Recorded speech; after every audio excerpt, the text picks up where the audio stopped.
Happy Friday. Phil Lindemann with your news from Vail Summit Orthopedics and Neurosurgery on Krystal 93. In January 1982, two Breckenridge women, Annette Schnee and Barbara Oberholzer, went missing. Yesterday, at the Park County Courthouse in Fairplay, their suspected killer, Alan Lee Phillips, faced a jury. You have to be patient and persistent, and we finally came to a successful conclusion. Yesterday, we got a guilty verdict on all counts, 4 counts for each woman. That was Wendy Kipple, a career detective and deputy coroner for Park and Summit counties. She joined the case in 1989, the same year Charlie McCormack came to Breck from Denver PD. For some reason, it just wouldn't die. There was always something that needed to be done. If you're going to do a professional job of investigating, there was always something to follow up on. Annette and Barbara, known as Bobby Joe, were 21 and 29 when Phillips shot them to death and dumped their bodies near Hoosier Pass.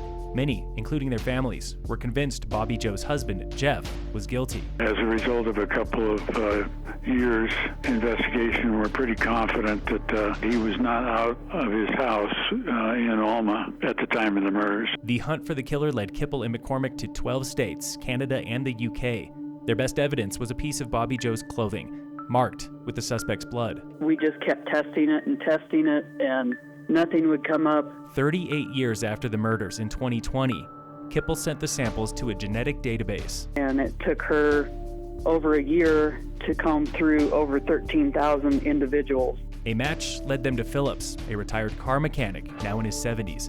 They tailed him for 5 weeks at his home in Dumont, just an hour's drive from where his victims were found. We finally got a surreptitious DNA sample and compared it to what we had on the evidence items, and it turned out to be a match. Phillips was booked for murder, kidnapping, and robbery in 2021. But even then, the case was not concrete. Any case that's that old, your witnesses, some of them are no longer with us. Memories aren't as good as they might be. Physical evidence is moved around from place to place over a period of time like that. After a 3-week trial and mountains of testimony, their fears were put to rest. They came back out in 4 hours and 45 minutes with a guilty verdict. Is that relatively quick for a case like this?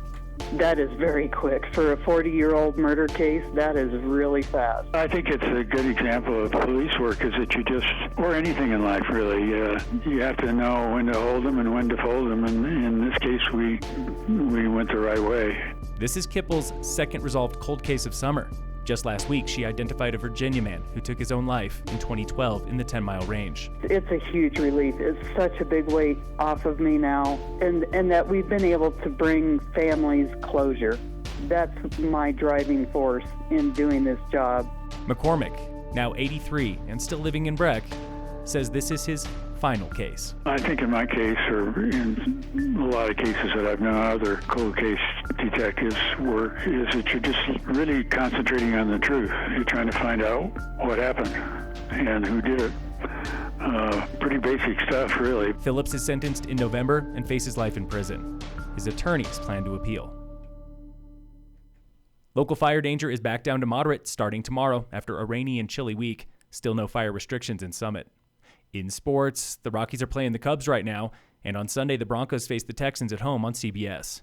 And in local sports, brought to you by Red Mountain Autos at their new location on Airport Road, running from Copper to Main Street, Frisco tomorrow are hundreds of athletes at Run the Rockies Road 10K and a half marathon. First wave leaves Copper at 8 a.m. Both races are sold out.